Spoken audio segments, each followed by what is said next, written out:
Hey y'all, knowing what to measure for ROI can be so confusing.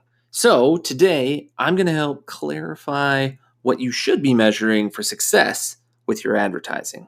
Now let's get into the show.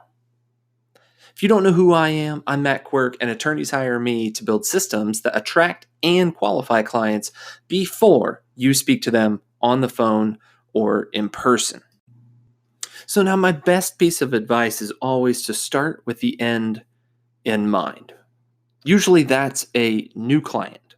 So we're going to talk about that and from that frame of reference, not going back and doing repeat client work with someone you've already done work with, but from a new client standpoint. So you got to start with the end in mind. So I always like to work backwards from the end goal. New client, what comes before that? What comes before that? What comes before that?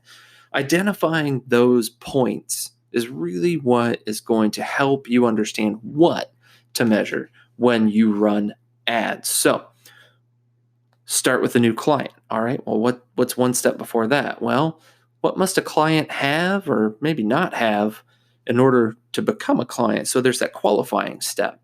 Before that, what happens before that? Well, usually that is just getting a lead. So that could be from a referral or an advertising source or some other form of marketing that you're doing. It's like, okay, great. So we got a lead now. Now we can we know what the process is and what that takes to get a lead turned into a client. What do those metrics look like? So we go further. So, okay, now we got a lead. Well, what happened to allow us to get that lead? So we look at, well, was it the advertising channel? Was it the referral? How many people were shown that opportunity in order to get that lead? And how many leads did it take to actually get one client? So you see where I'm going with this. This is really what all you need to focus on. You got to work backwards from the end goal. Start with the end in mind. Now let's take a very specific example. So let's say you're running ads online to promote your agency, your practice.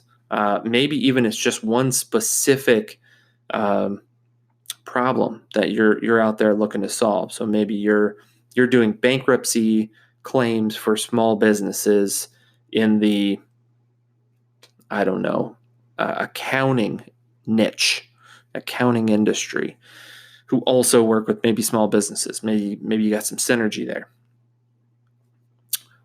What does that look like?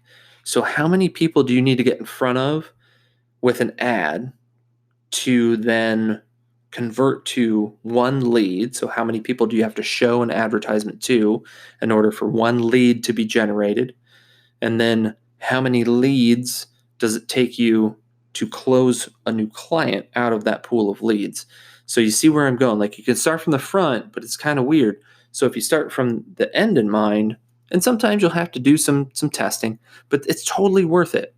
So some of the metrics in that sense, if you're advertising via a paid advertising channel like Google search ads or Facebook ads or LinkedIn, whatever the platform that you're using, make sure that the platform is kind of the last step. All those measurements that you can get from the platform itself, make sure that you start with the end in mind.